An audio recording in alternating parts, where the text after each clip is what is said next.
Vous écoutez Dagobert, deuxième partie. Roi unique du Regnum, Clotaire II voulait un État central puissant comme Brunehaut. Il convoqua à Paris tous les évêques et tous les seigneurs laïcs du Regnum en 614. Ceux-ci lui cédèrent les trésors de Brunehaut, mais il dut maintenir les 3 entités indépendantes avec pour chacune un délégué responsable de leur gestion qui reprit l'appellation déjà ancienne de maire du palais. À partir des années 580, apparaît au palais mérovingien un personnage de haut fonctionnaire bien connu qui est le personnage du maire du palais. Bruno Dumézil, historien. Il s'agit avant tout d'un intendant qui assure le bon fonctionnement des institutions. On se rend compte qu'à partir des années 610, ce maire du palais devient le premier personnage de l'État mérovingien, au point qu'en cas de régence, c'est lui qui assure la quasi-totalité des pouvoirs. Il y avait maintenant un roi et 3 maires. La guerre civile avait affaibli le pouvoir royal, tandis que les 3 composantes se construisaient une identité propre, renforcée par les grands. Dagobert naquit vers 604 et jusqu'en 613, il fut bercé par les événements de la fin de cette guerre civile. Adolescent, Dagobert apprit son futur métier de roi à l'école du palais, institution dont Clotaire semble être à l'initiative. Il rentra en contact avec un cercle de fidèles, nourris par le souverain, et potentiellement davantage préoccupés par le bien public que par l'ambition personnelle.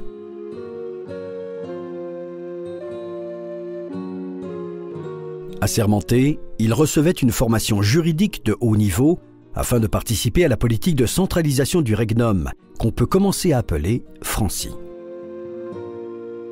Le premier de ces esprits éclairés était Éloi. Il avait 16 ans de plus que Dagobert. Orfèvre de formation, il était le maître royal des monnaies. Le second s'appelait Oin. Né en 600, repéré par Éloi, il intégra cette élite grâce à ses compétences exceptionnelles. Un troisième se nommait Amand. C'était l'homme d'église de ce noyau dur qui allait contribuer au rétablissement de l'autorité royale. Grâce à eux, Dagobert se lança à la reconquête du pouvoir. Le roi Dagobert est surtout connu pour avoir de très grands ministres. Le plus célèbre est le trésorier du palais, Saint-Éloi, mais il y a eu également d'autres personnages éminents, comme Saint-Ouen, qui va en travailler comme haut fonctionnaire à sa cour. Ces personnages nous ont laissé une importante correspondance, grâce à laquelle on peut reconstituer la vie de cour à l'époque du roi Dagobert. La rivalité entre Neustrie et Austrasie n'avait pas disparu. Cette dernière réclamait la présence d'un roi. En 623, Dagobert fut choisi pour représenter son père, Clotaire II, dans le pays de Pépin de Landenne ou Pépin Ier, nommé à vie maire du palais d'Austrasie. En tant que délégué du roi, il était le seul à pouvoir faire la loi. Dagobert s'appuya sur cette période de paix pour uniformiser et rationaliser la justice. Un calendrier fut tout d'abord défini afin de fixer régulièrement des audiences. En cela, Dagobert est véritablement le précurseur de Saint-Louis. Tout comme lui et avant lui, Dagobert rend la justice où qu'il se trouve. À l'époque de Dagobert, la justice de modèle romain a tendance à moins bien fonctionner qu'autrefois, dans la mesure où les grandes aristocraties locales assurent le traitement de la plupart des procès. Dagobert, pour réinstaurer une autorité monarchique sur la justice, se déplace énormément à travers le royaume et part tantôt en Burgondie, tantôt en Austrasie, pour essayer d'imposer un traitement public, étatique, monarchique de la justice, en imposant très souvent la peine de mort. Chaque nouvelle audience débouche sur un nouveau décret. La réforme judiciaire est instantanée, les lois deviennent la loi. À la mort de Clotaire II en 629, Dagobert prit en main la Francie, malgré l'existence d'un frère, discret et peu instruit, qui n'avait jamais suscité beaucoup d'espoir de la part de son père. Nommé tout de même vice-roi d'Aquitaine, il mourut en 632. Dagobert s'installa rapidement en région parisienne. Une équipe gouvernementale s'était structurée à partir de l'école du palais et Paris devint un centre administratif. La diminution du trésor royal rendait difficile la politique ambitieuse de ces hauts fonctionnaires. Il était donc indispensable de récupérer des biens appartenant à la couronne qui avaient été généreusement distribués pendant la guerre civile. Face aux protestations, la raison d'État fut invoquée. Convaincue ou non, l'Église s'inclina. Tout était en place pour la grande réforme que voulaient mettre en place Dagobert et ses amis d'enfance. Éloi, le grand argentier du royaume, pouvait être considéré comme un premier ministre. Proche des humbles, Éloi, en quête de justice fiscale, précisa les devoirs des grands en échange des honneurs qu'on leur attribuait. Tout en protégeant les petites gens, consolidait le pouvoir central. Éloi de Noyon était un personnage qui était comment dirais-je, une manière de ciseleur, d'orfèvre, de bijoutier. Michel de Decker, écrivain d'histoire. Et que le roi Dagobert Ier, appréciait énormément, à tel point qu'il va en faire son ministre des Finances. Et c'est d'ailleurs le fameux Saint-Éloi qui figurera dans la chanson qu'au XIXe siècle, on chantera « Le bon Saint-Éloi » avec le cher Dagobert.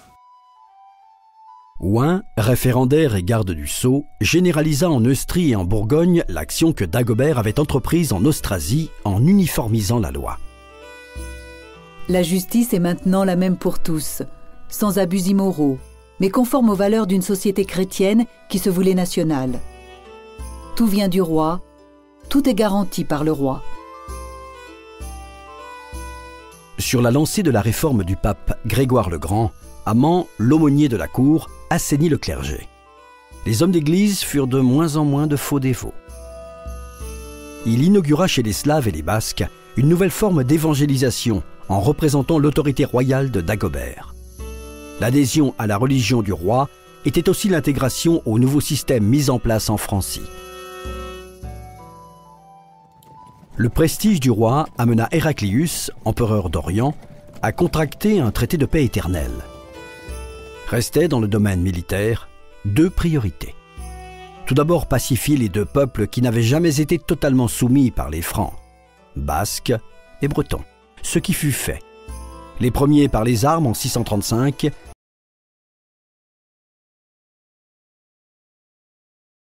frontière orientale, ce qui fut fait. Saxons, Thuringiens, Alamans et Bavarois, toute une Germanie potentielle plus que jamais fédérée à un royaume dont le centre de gravité se situait beaucoup plus à l'est que les cités de Neustrie. La paix du roi était solidement installée en Francie, ce qui permet à l'économie de s'épanouir. La production augmentait, les échanges et les déplacements se multipliaient entre Méditerranée et mer du Nord, avec le bassin parisien comme relais privilégié. Au début du 7e siècle, on voit un basculement de l'économie mérovingienne qui jusque-là était tournée de façon très classique vers la Méditerranée. Au début du 7e siècle, l'espace dynamique devient la mer du Nord. Bruno Dumézil, historien. Et très rapidement, les rois mérovingiens installent de grands ports sur la mer du Nord, imposent des droits de douane et tournent tout leur intérêt commercial vers le monde anglo-saxon, notamment en passant de grands traités commerciaux. L'Antiquité se diluait dans ce qui allait devenir la France médiévale. La base de cette vitalité était l'influence grandissante des grands domaines agricoles contrôlés par l'aristocratie et l'Église.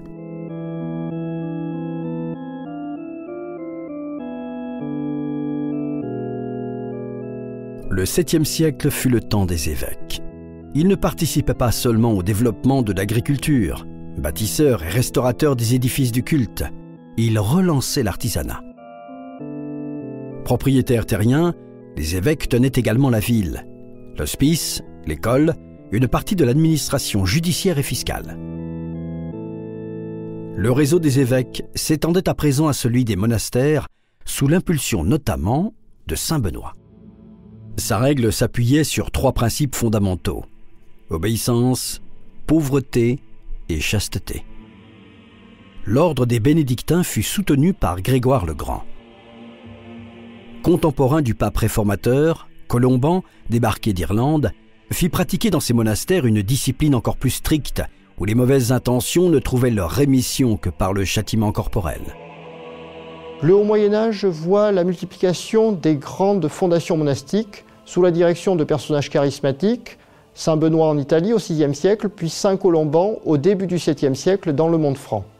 Il s'agit de personnalités issues de la très haute aristocratie généralement, qui obtiennent des terres, soit des terres personnelles, soit des terres du roi, sur lesquelles ils fondent des monastères en imposant une règle de leur cru.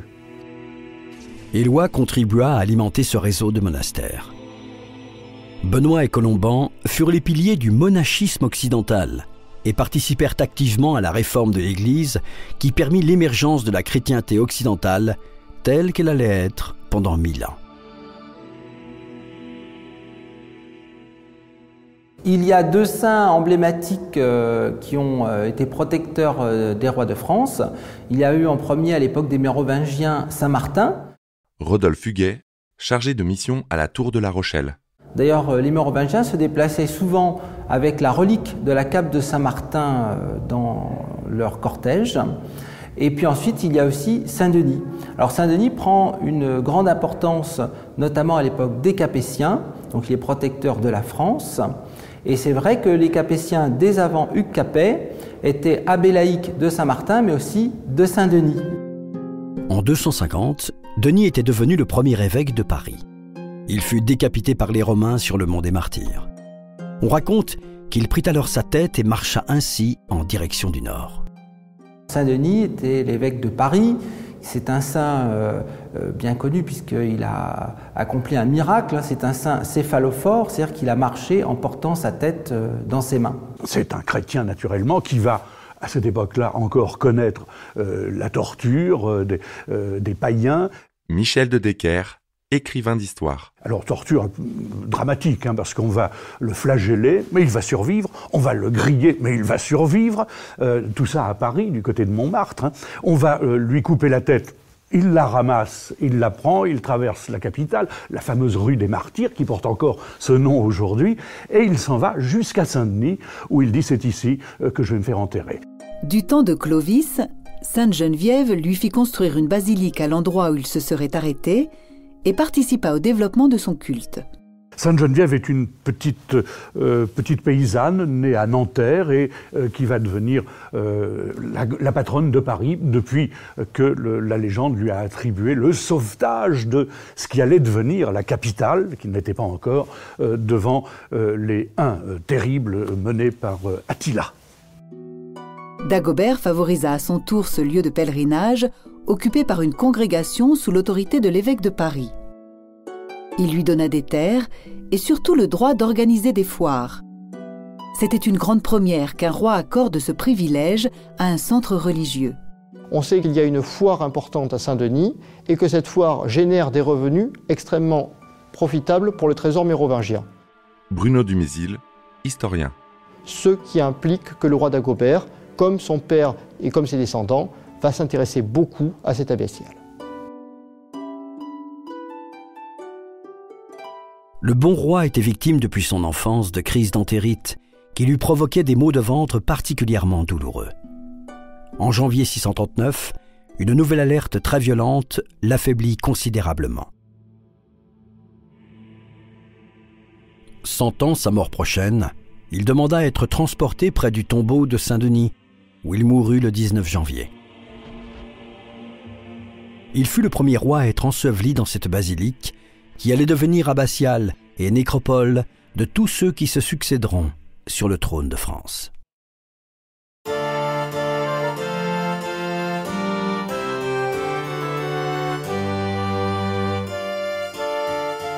Le bon roi Dagobert est devenu une légende parce qu'après lui commence l'ère des rois fainéants.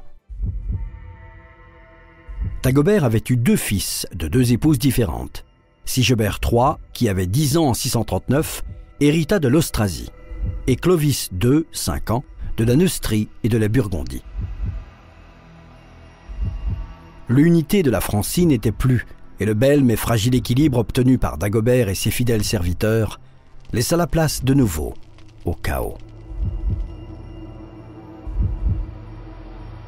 Les rois enfants de Dagobert allaient bien sûr perdre la réalité du pouvoir au profit des grands.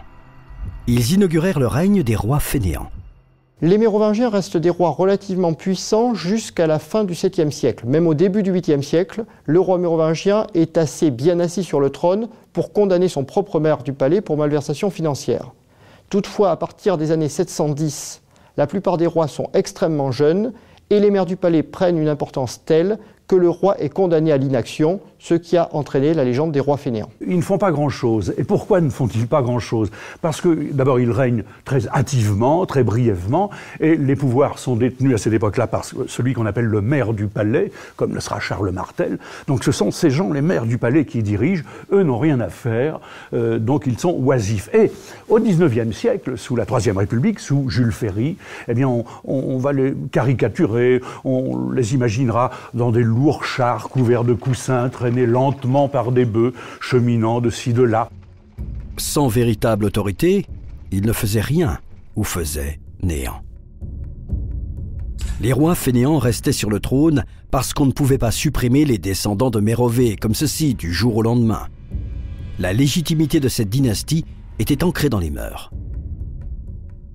Dès 687, les Pipinides, membres d'une dynastie de la noblesse d'Austrasie, permirent à Pépin II de Herstal de réunir entre ses mains les mairies d'Austrasie et de Neustrie. La famille de Pépin et Arnoux s'était enrichie pendant que les rois se ruinaient. Elle s'appuyait sur des guerriers qui leur avaient juré fidélité par un serment d'allégeance. En 751, avec l'aval du pape, le fils de Charles Martel, Pépin le Bref, coupa la longue chevelure du dernier descendant de Mérové, Childéric III. Le dernier héritier de Clovis finit ses jours dans un monastère. Les Mérovingiens étant dans une phase de perte de puissance depuis le début du 8e siècle, Pépin le Bref considère dans les années 740 qu'il est temps désormais de changer la dynastie royale. Il envoie une lettre au pape pour obtenir l'autorisation de déposer le dernier Mérovingien. La réponse lui parvient, l'autorisant à éliminer ce Mérovingien, et en 751, Pépin se fait couronner roi à Soissons, roi des Francs. Désormais, on parlera de dynastie carolingienne. Acclamé roi par les guerriers, les évêques et les grandes familles, Pépin donna plus de crédit à sa nouvelle couronne en se faisant sacrer par le pape dans l'abbatiale de Saint-Denis.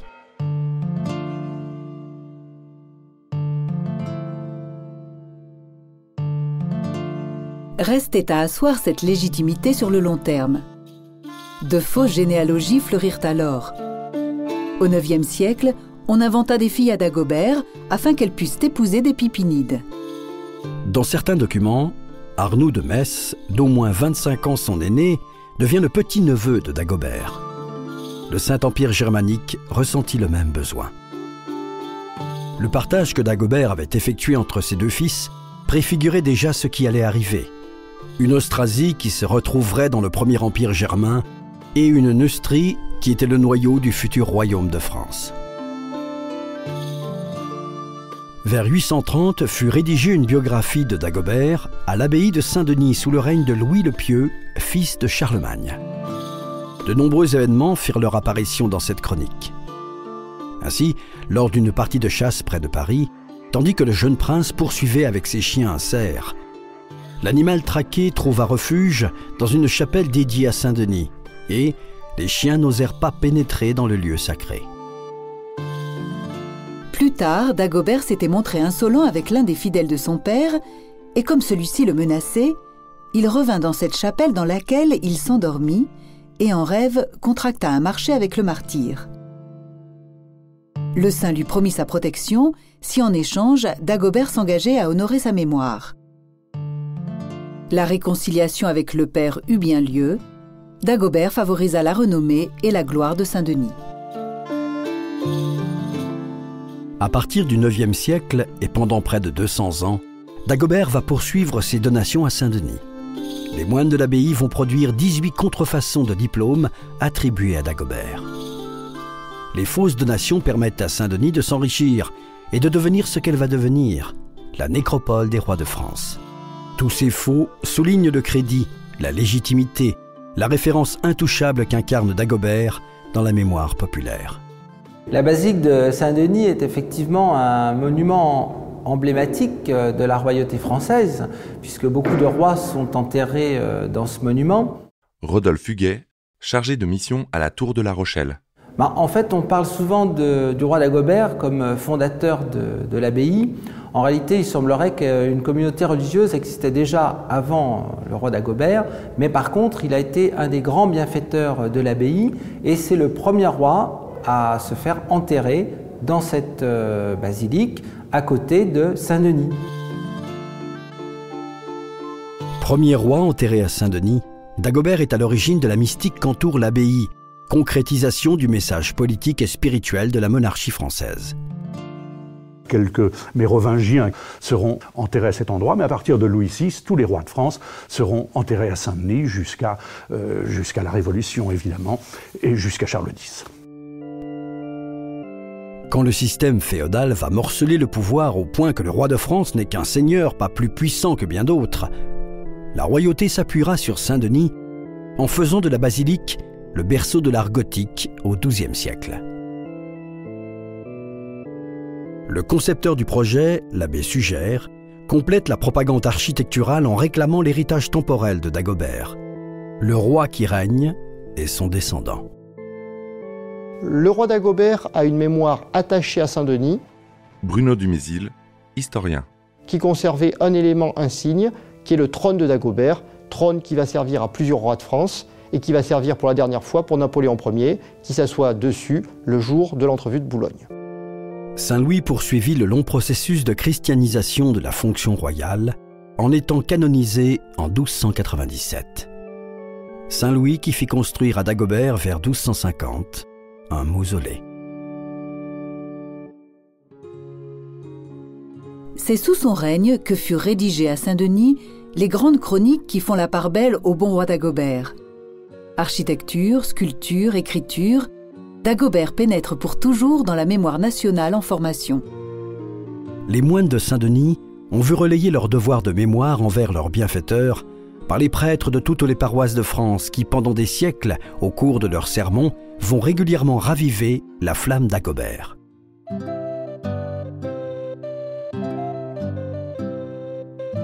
Le bon roi est une synthèse d'humanité faite roi. Il personnifie les valeurs chrétiennes de justice, de sagesse et d'humilité, tout autant que les faiblesses de l'homme. Monogame en série, il contracta 5 unions légitimes et accumula les concubines. Ce bon vivant avait la réputation de bien se tenir à table, malgré sa maladie. Ce côté paillard le rapprocha du peuple plus que de l'excommunication. Sa distraction légendaire fut mise en chanson au XVIIIe siècle. Il est ici utilisé comme caricature d'un roi qui allait bientôt perdre la tête.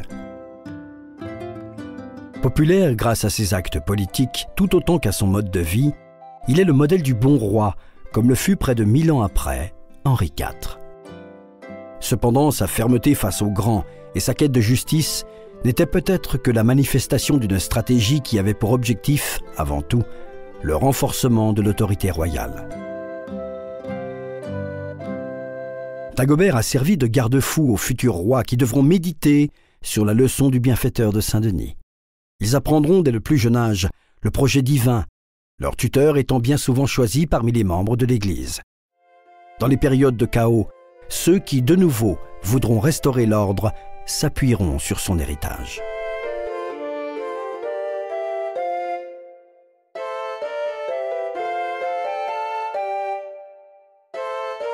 Si l'arbre mérovingien vacilla rapidement après sa mort, Dagobert avait enraciné profondément sur un terrain religieux favorable le ferment de la nation française.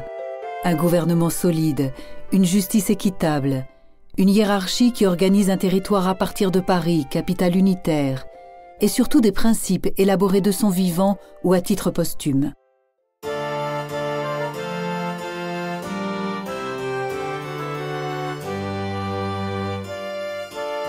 À la mort de Dagobert, 5 générations après Clovis, les descendants de Mérové deviennent des pantins. Clotaire Ier fut à la tête d'un royaume de la taille d'un empire, qui ne fut d'ailleurs dépassé que par 2 empereurs dans l'histoire de France, Charlemagne et Napoléon. Le demi-siècle suivant fut marqué par 2 femmes, Bruno et Radegonde, qui montrent la voie à suivre, l'une sur le plan temporel, l'autre sur le plan spirituel. Conseillé par des esprits éclairés, Dagobert transforma en héritage le travail de restauration débuté par son père. Le royaume n'est plus un trésor que l'on se partage. Et si la Francie n'est pas encore une patrie, Dagobert, lui, est bien un patriarche. Quant à l'héritage des Mérovingiens, la fin de leur monde marque le début d'une seconde étape dans la construction d'un autre qu'on appelle le Moyen Âge.